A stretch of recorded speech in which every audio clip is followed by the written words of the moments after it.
Well, good evening, visitors. Welcome to the Australian War Memorial's Last Post ceremony. My name is Richard Cruz, and joining us today from the Royal Australian Navy is Commander Joshua Wilkinson.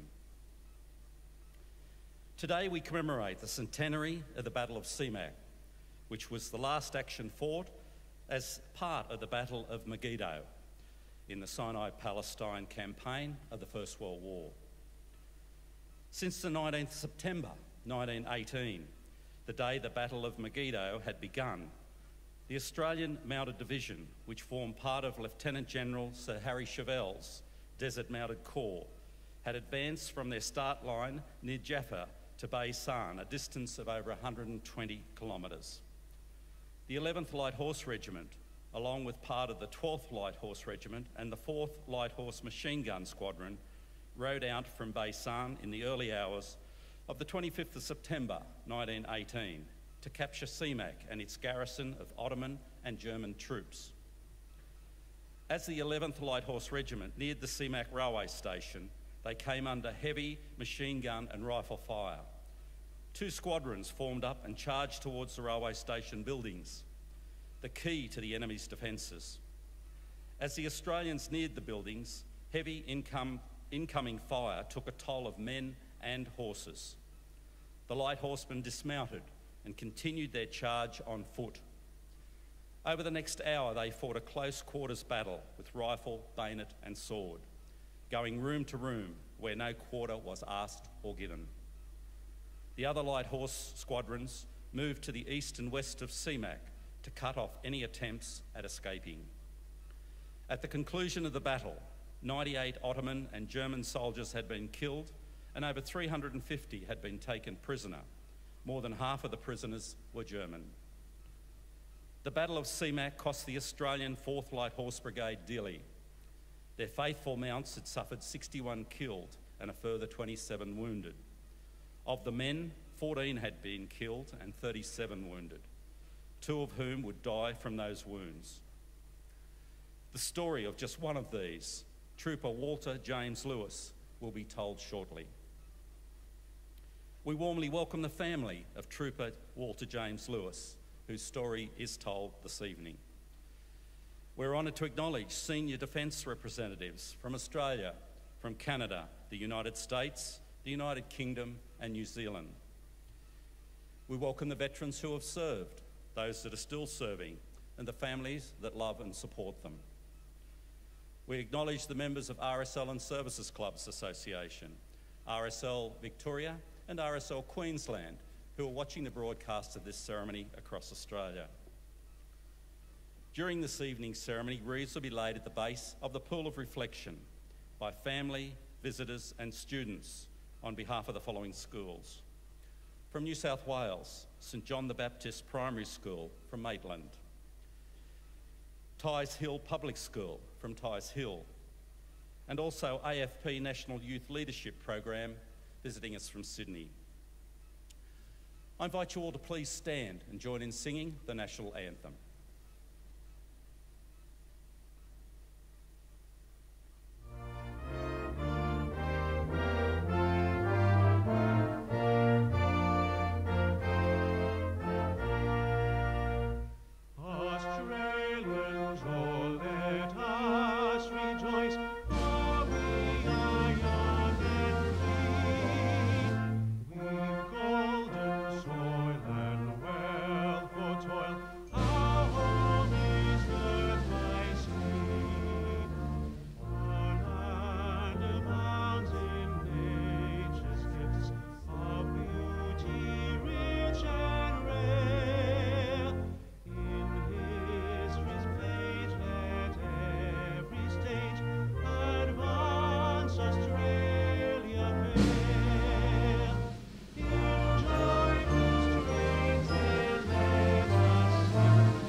Students, you may be seated. If there's anyone else that'd like to take a seat, please do so now. The Australian War Memorial was the vision of Charles Bean, Australia's First World War official historian. Bean landed with the Australian troops on Gallipoli and stayed with them at the front through to the end of the war. The idea of this national memorial and museum came to him at Pozières, France, in the depths of the bloody fighting of 1916. Bean's idea was that this would be a place where families and friends could mourn loved ones buried in faraway places. It would also be a place that could help all Australians understand what these men and women had endured and what they had done for us. Bean's vision, to which we remain true, is best expressed as inscribed in the entrance to the memorial's galleries.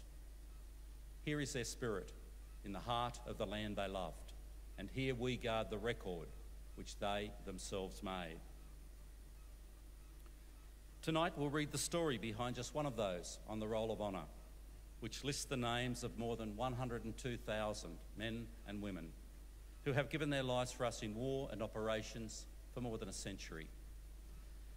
But first we present a lament, Flowers of the Forest. Wreaths and floral tributes will now be laid at the base of the Pool of Reflection.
Today we remember and pay tribute to Trooper Walter James Lewis. Walter Lewis was born on 24th of January 1899 to Nancy and Walter James Lewis Sr. at Petrie Terrace in Brisbane. Growing up in the area, he attended Brisbane Central State School, after which he went to work as a stockman. Lewis also spent 18 months in a regional senior cadet unit. Following the outbreak of the First World War, Lewis put his age up by 2 years in order to enlist for service in the Australian Imperial Force in Toowoomba at the beginning of November 1915. After his initial training, he was allotted to the 15th Reinforcements to the 2nd Light Horse Regiment, located at Chermside. His service only lasted 11 weeks before his mother caught up with him. She sent the following letter to the officer commanding Chermside Camp at the beginning of January 1916. I have a son named Walter James Lewis in the 15th Reinforcements to the 2nd Light Horse Regiment. He enlisted without our consent. He is only 16 and he is far too young. I'm writing to see if I can get his discharge. He enlisted without us knowing. I would let him go if he was a few years older, but as he is now, he is only a boy. I would worry very much if he went away at his present age, so kindly see into it. Lewis was brought before the commanding officer. After admitting he was only 16, he was discharged. Chastened, but still determined to do his bit, Lewis went to work as a stud groom on Bellevue Station in northern Queensland. He returned home in the early months of 1918. On the 6th of April, this time with his mother's consent, enlisted for the second time. He was allotted to the 3rd Queensland General Service Reinforcements and embarked from Sydney aboard the transit ship Wiltshire, bound for Egypt. Arriving in Egypt in mid-July, he spent a week sick in hospital, after which he was allotted to the 3rd Reinforcements to the 11th Light Horse Regiment. Lewis joined his regiment in Palestine in early September. Lewis found his unit busily preparing for a major offensive, which would become known as the Battle of Megiddo. Unlike the rest of the Australian Mounted Division, the 11th Light Horse Regiment had been issued cavalry swords the previous month, and Lewis kept busy training and making preparations for action. On 18th of September, the 11th Light Horse Regiment moved to Jaffa, and in the early hours of the following morning moved forward to its start line. As the sun rose, a sense of impending victory must have rippled through the ranks. As the light horsemen moved to the start line, British infantrymen smashed a 12-kilometre gap in the Ottoman lines on the Palestinian coast. At around 9 a.m, with 2 British cavalry divisions leading, the Australian Mounted Division began its advance. Progress was rapid. 2 days later, the 11th Light Horse Regiment reached Megiddo. Over the next 3 days, the 11th Light Horse Regiment advanced through Jenin, El Afule, and to Paysan. In the early hours of the 25th of September, the 11th Light Horse Regiment advanced to the town of Semakh, located at the southern end of the Sea of Galilee. The town was the last Ottoman rail link into Palestine, which led directly to Damascus.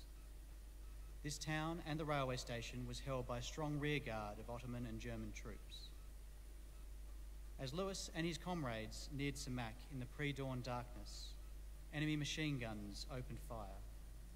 Immediately, A and B squadrons of the 11th Light Horse Regiment drew swords and charged.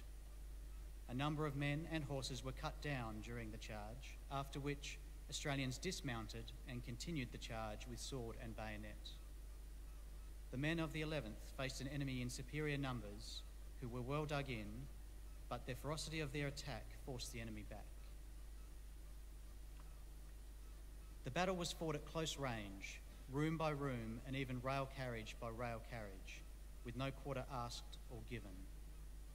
The battle lasted around 2 hours before Semakh fell to the Australians. The cost to the 11th Light Horse Regiment was dear. 14 men had been killed and 37 wounded, 2 of whom would die from their wounds.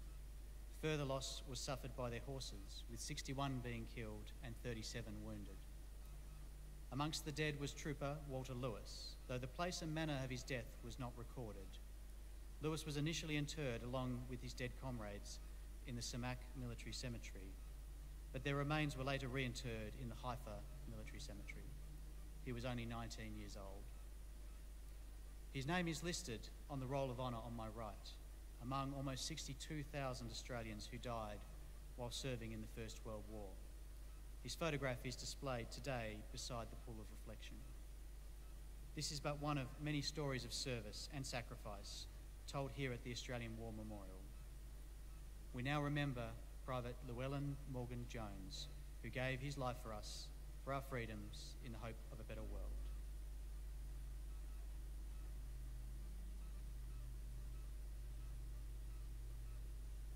Please stand for the reading of the ode and the sounding of the last post.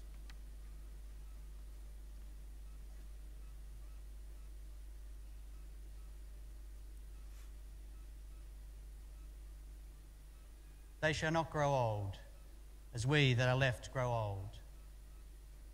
Age shall not weary them, nor the years condemn.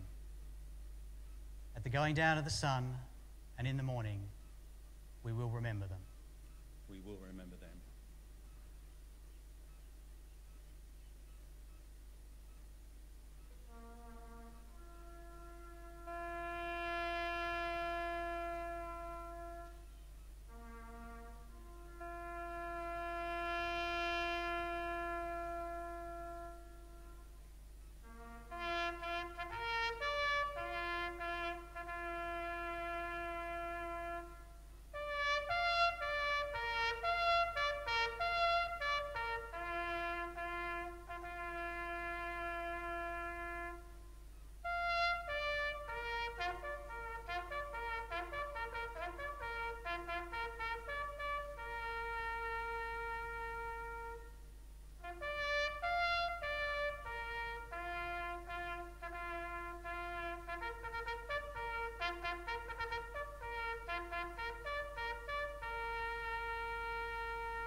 Lest we forget. Lest we forget.